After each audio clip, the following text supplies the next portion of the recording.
Next, have you ever thought about what kind of funeral you would like? It's not easy, but a new report says that instead of being sombre occasions, funerals are increasingly becoming a celebration of someone's life.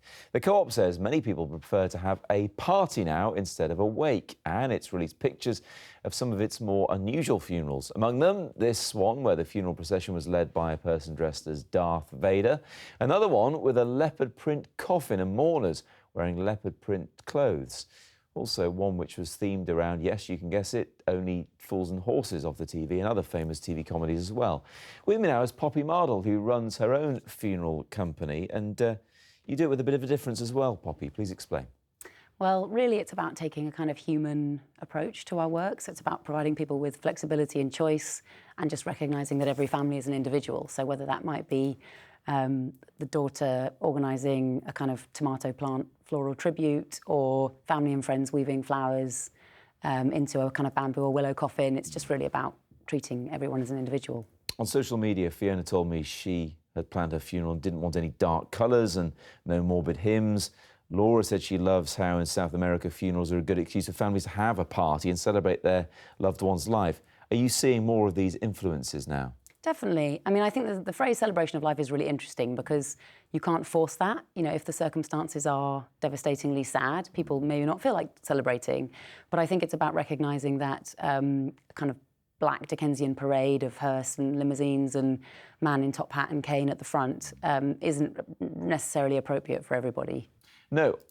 On the contrary, though, sometimes those big sort of commemorations, in some ways, they do stick out now because then they don't happen that often. It's true, and watching kind of horses sort of prance down the street, watching kind of guys in black suits sort of in a military way shoulder a coffin into a chapel can be very impressive.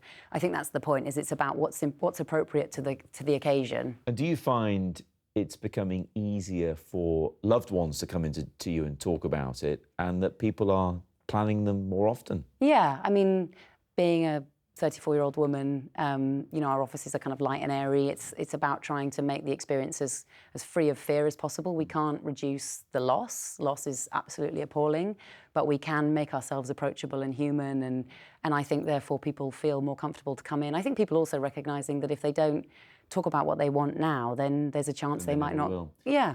Let's very quickly talk us through a couple that you've organised. We've got one, a picture of one, I think, where the coffin was decorated to look like a piano.